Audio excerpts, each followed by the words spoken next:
welcome to another exciting day in the Haven. I am so geeked to be in the studio with my dear friend, Chris Haley.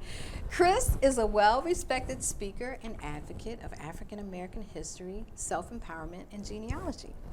As director of both the study of the legacy of slavery in Maryland at the Maryland State Archives Research Department and the Utopia Film Festival in Greenbelt, Maryland, Chris has played a big role in pressing forward issues related to African and African American genealogy and the arts through literature and film. So, put your hands together and help me in welcoming my dearest, dearest friend, Chris Haley. I said that like 2-3 times. I love that, and your check is in the mail. Okay. Wonderful, wonderful. Unless so it's on Chris, Zelle. Actually, I take cash out. Oh, you take cash out? Okay, that's good. I ain't messing around with Zelle. No, right. I'm not giving Bank of America any reason. Yeah, because I have it through CQ, I think, which is where my money goes. CQ? CQ, because I'm a state employee.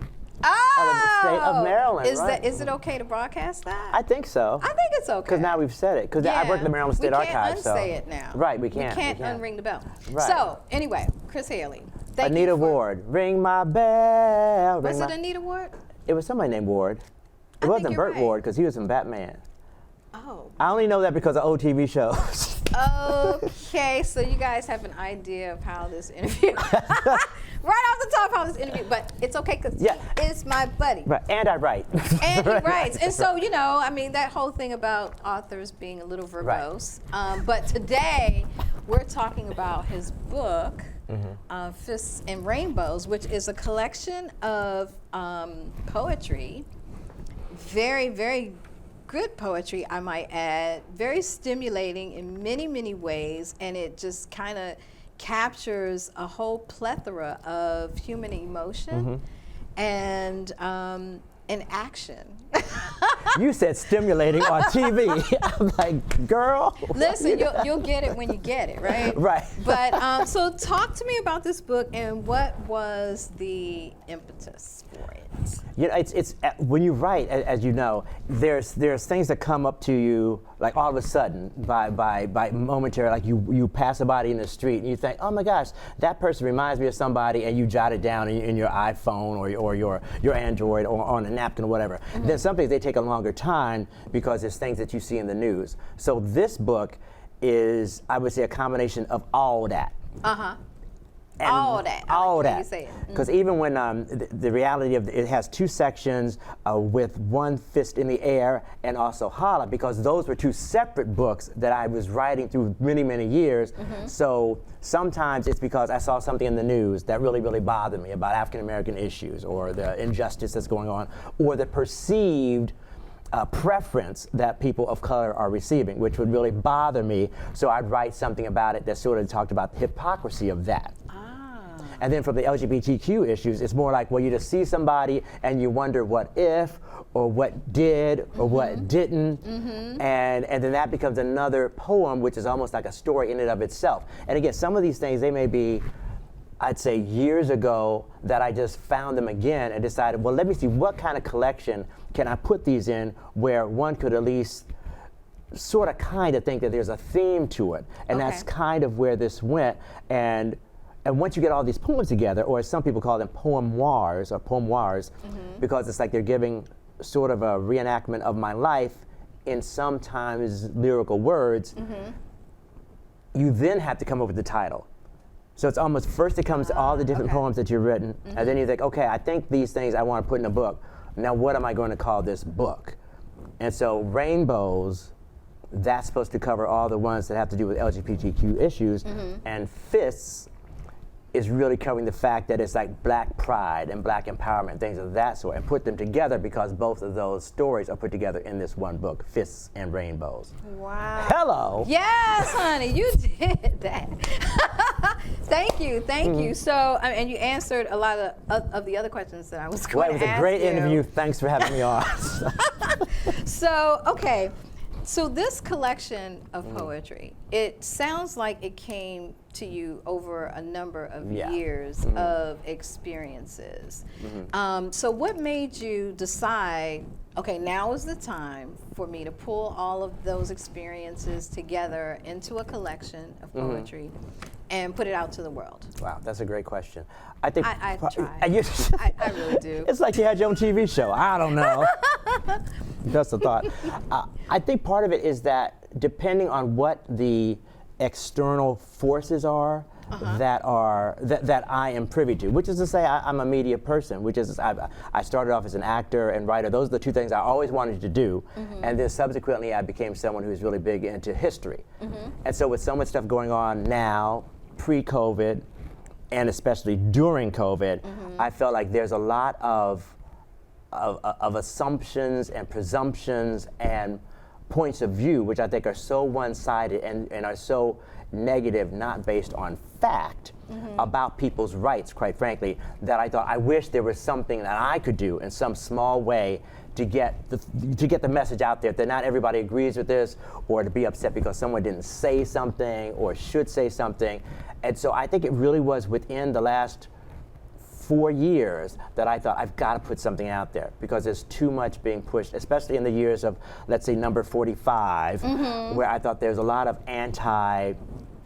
whole bunch of stuff. Yeah, anti a whole lot that's out there, and I thought there should be some point of view that's expressed that says, no, this is why people feel that they're underrepresented, or why they feel that there's hypocrisy which is keeping us down or ignoring us or leaving us diminished or erased, which of course there goes all the humor I used to say. Now it's getting all serious, but that's really why I sort of felt like I need to get this out now before, and it hasn't happened, unfortunately. Things change, and maybe things start getting really good, and maybe people get really like, yeah, I want to embrace everybody in the world despite their color or sexual orientation. However, we know that as of today, it seems like it's going more the opposite direction. Right. There's more push, as we know, certainly in Florida, certainly in Texas. There seems to be much more push against equality, equanimity, that I thought, again, if not now, when? I know that sounds like a cliche statement. It's perfect. But that's what I thought. And so I just keep pushing stuff to be out there that I could write, which in some way will give a different point of view than what is being, I'm going to say, peddled in the media in a major way. I feel, and it just quite frankly pissed me off. Right. You know, and was it therapy? It was therapy. It was a way of saying something about what is and what isn't. Because one of the poems I think I wrote in this book, it's called Privilege, and it's really and one of the things I say in it is that privilege is not a word I like, but I'll tell you what it's like. And one of the things I said, it's like not having to worry about one person being president when you've had 44 others to choose from. Because it's just that sense of how one person all of a sudden was equal to all the people who preceded him, which to some degree I think, well, that's pretty hypocritical, and or it's a compliment. Because if you're going to say that this one black president is equal to all the 43 who preceded him, well, all right, then you're saying he really was something. And different to try to say that, no, now you're equal. And those are the type of things that I really want to take to. Exactly. Because that was the pushback against what he did. Right. So, okay, collection, years and years of experience bottled into just etchings, writings. You pulled it together. You said, now is the time. Who was your audience? My audience were people who felt like I feel. Okay. You know, that's certainly my hope, is that people who feel that there's a little bit too much being spoken that is not being addressed at a counterpoint point of view, which is to say, if you feel that if you're watching a certain news network and all they're doing is diminishing you and your feelings and your concerns, then my book was basically saying, well, you're forgetting about this and or you're ignoring this. So I want my book to speak to those people to say that, well, I'm somebody who agrees with your thinking, who agrees with the fact that, yes, we have been ignored, yes, we have been underrepresented, and let's say it, and let's put it out there, and let's acknowledge it, and let me tell those people who probably would hate what these books are about, that I am saying it. And will probably not agree with it anyway, no matter how far it goes. This will be one of those books that's banned. And it definitely pushes the conversation.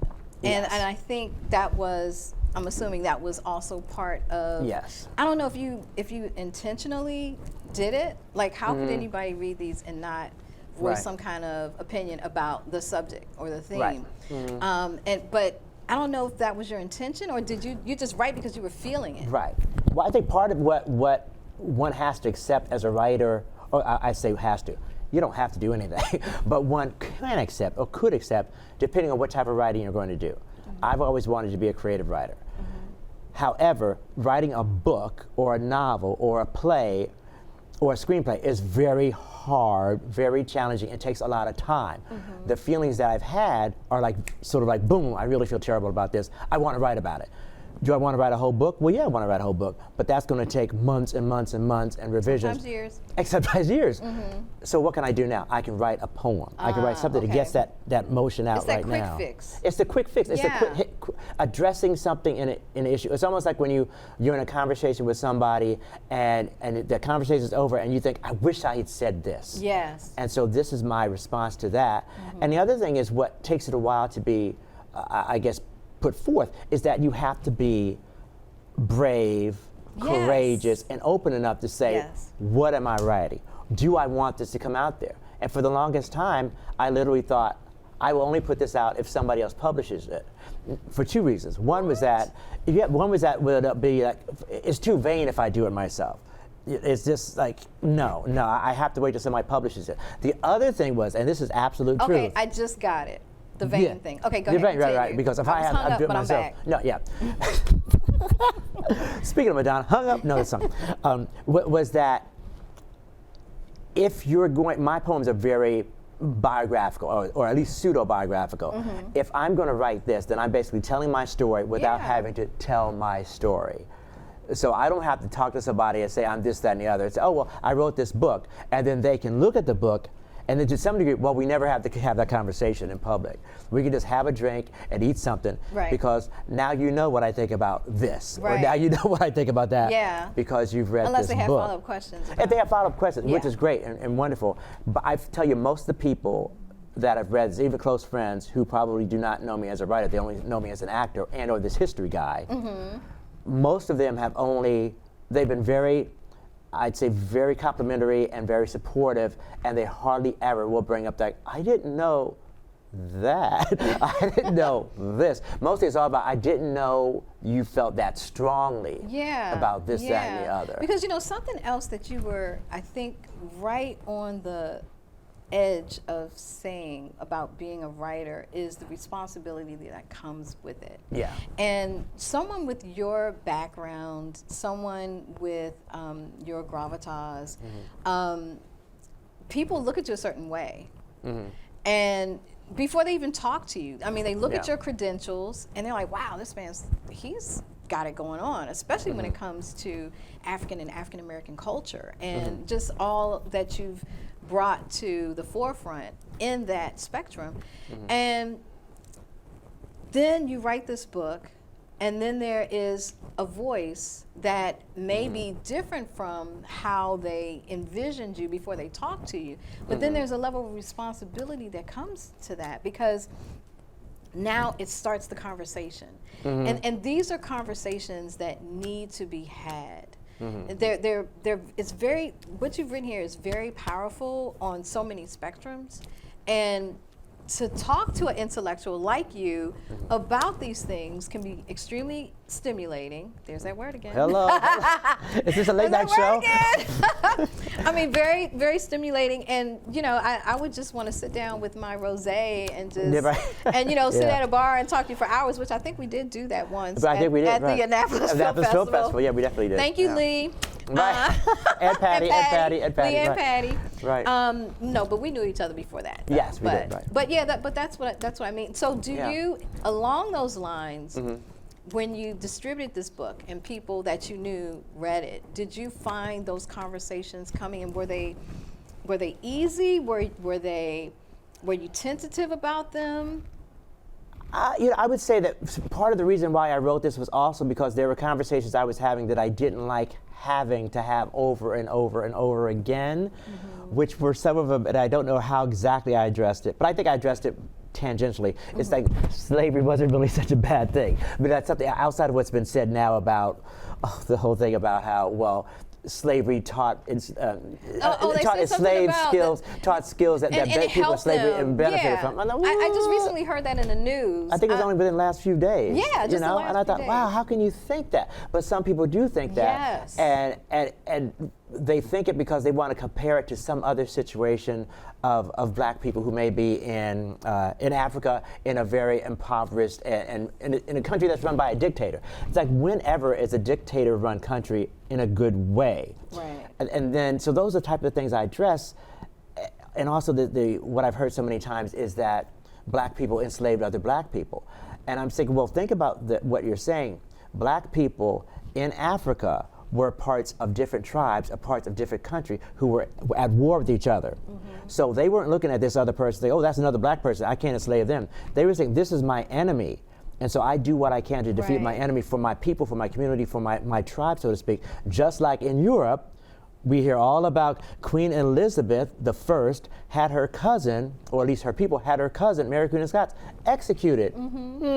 They're both white women, and yet that is somehow considered okay, or it's never looked at from a racial point of view.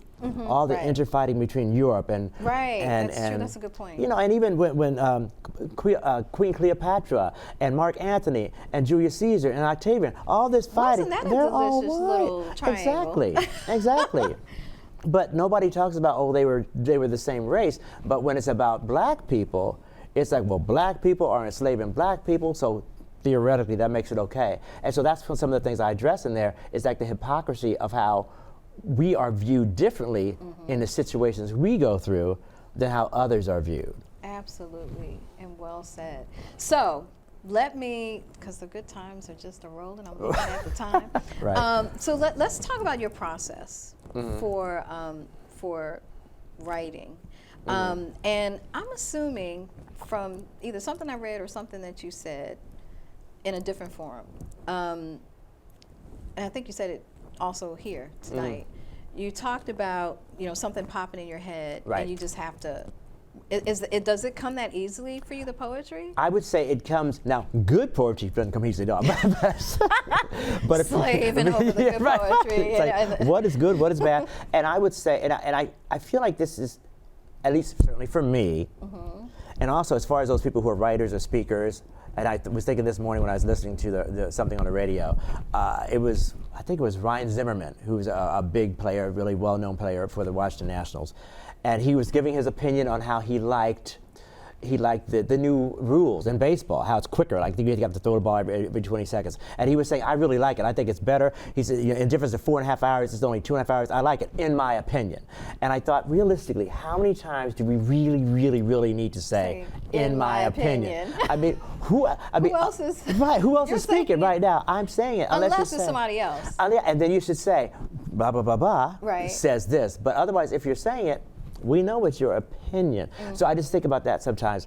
So when I write, I try to remember that inevitably it's my opinion. It's my thoughts that are being put out there. And do I have the courage to follow through? And sometimes it can be as quick as, or as easy as, looking at a book from a fellow author and then thinking, what would I do with that title? What would be the thought of a story that I would do with a certain title that another author has written? Or in this room where people don't know it, but there's a green screen in this room. So there's so many different things can be put over a green screen. Who's the person who invented the green screen? Why did they invent the green screen? And why is it green? And why is it green? Was it by accident that this green was the color, or was it through several amounts of experimentation? So I think it can come as easily as, one time I saw a white squirrel, and when I was taking walks during COVID, and I thought, that's crazy, I hardly ever see a white squirrel.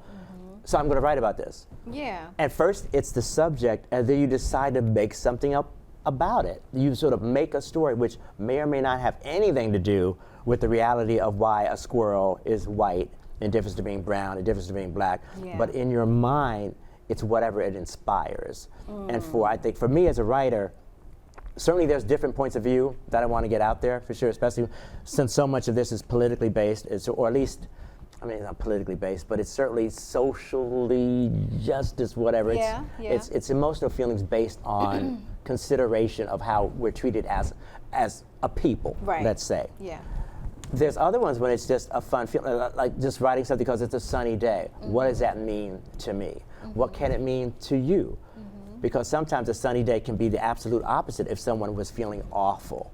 Because then that sunny day is a joke, and it's the sky making fun of you. Or it's another way of looking at Right. a sunny day. And, you know, is your perspective something that someone could read and say, oh, you know, I never looked at it that way. Right. And even with the issues that you talk about, it also begs that, you know, I hadn't thought of it that way. Right. There's some delicious stuff in here.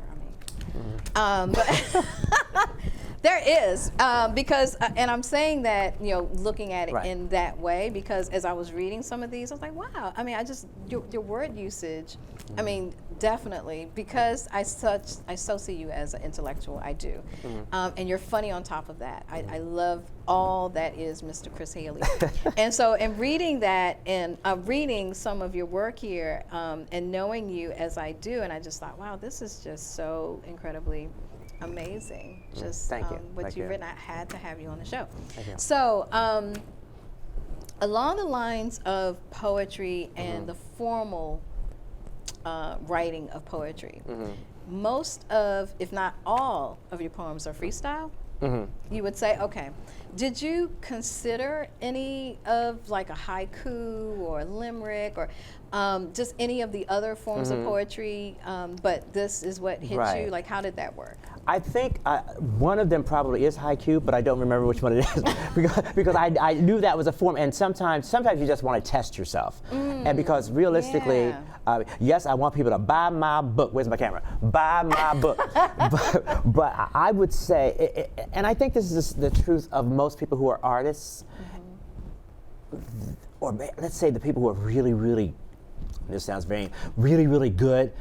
They don't think they're really, really good. Right. I mean, they're probably second guessing themselves every single second, every single moment. And when they watch themselves on TV or they read their poem, there's always a moment, God, why did I use that word? Why did I use that phrasing? I could have done this better.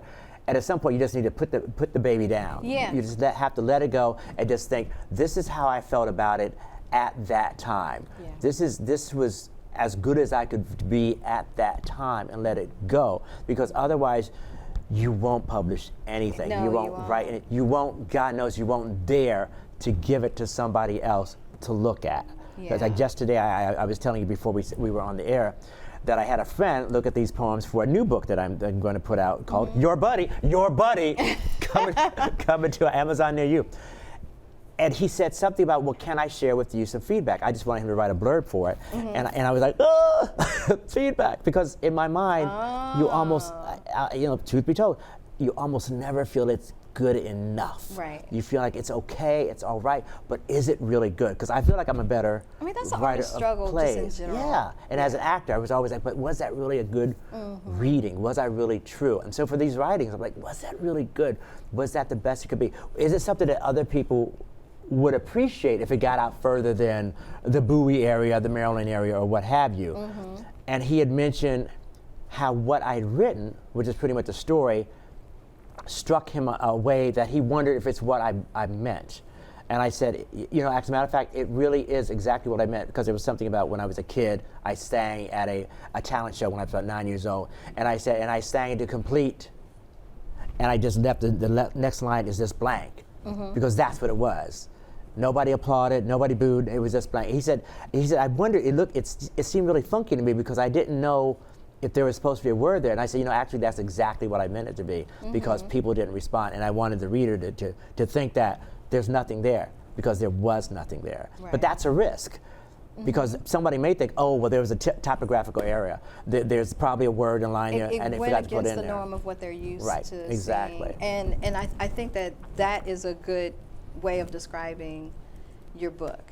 I mean, not necessarily that it goes against the norm, but it causes you to think in ways that you may not have thought before you picked it up. That's the beauty of your writing and the beauty of your book. And I'm so glad that you came on to talk about it. Thank you so much for having me on. So, one final question. Sure. What advice would you give to young authors out there, and let's stick to poetry since that's the one we're talking about, who are interested in writing poetry but don't really know how to start? I would say, first thing I think is go with your feelings first as much as possible. And because your feelings will express what you want better than trying to express somebody else's feeling, which is like if you see the sun, what does the sun mean to you? Not do you think the sun will mean to another reader or to another writer. What does it mean to you? You're the first partaker. Right, because that's what it really should matter, because somewhere out there should be, hopefully, somebody who relates to that. Just like you said earlier, that I didn't really think about it that way. Yeah. Or maybe I did, but I didn't know anybody else did. And also, what I think really has helped me some with struggling with this or struggling with any poetry, and it also comes from an actor point of view, read it aloud to yourself. Because there's so much slam poetry now where you see online on YouTube or Instagram or TikTok. Reading it aloud can mean so much to you and to others, because sometimes if you just look it up on a page, you will probably or possibly think, God, that doesn't rhyme, that doesn't flow, that doesn't have any lyrics. But if you read it aloud, if you read it aloud, you will give it the emphasis that it deserves, and then somebody else, including you yourself, will think, this is what I mean, and if I ever get the chance to read it out loud, this is how it'll be expressed, and then people will get what you're doing. Absolutely. Chris Haley, thank you so much for coming on. Thank you. Know I must have you back on, because this man is just a genius in so many ways and so many things. So thanks for having me. We'll have you back. And Dreamcatchers, thanks for tuning in and being a big part of why we do this. It is my hope that you are inspired in your own writer's journey, and that this season will inspire you to continue and finish. You can stream us on any of our 9 streaming platforms, including iTunes, Spotify, iHeartRadio, YouTube, and the #1 network on the continent, American Legacy Network. For more information on where to tune into a broadcast or podcast, visit our website at www.writershavenshow.com. You can also follow me on Instagram and Facebook at Arthur V. Helena. On a side note, I hope you're following our exciting news for October 2024. Join me and the Writers Haven Show crew for a fabulous time aboard the Virgin Voyages Valiant Lady. There will be great ports of call, but the best part of it all is you will be able to get up close and personal with some of your favorite authors. Sorry, I read that wrong. And if you're a published author, you may get a chance to be interviewed on the show while we are cruising.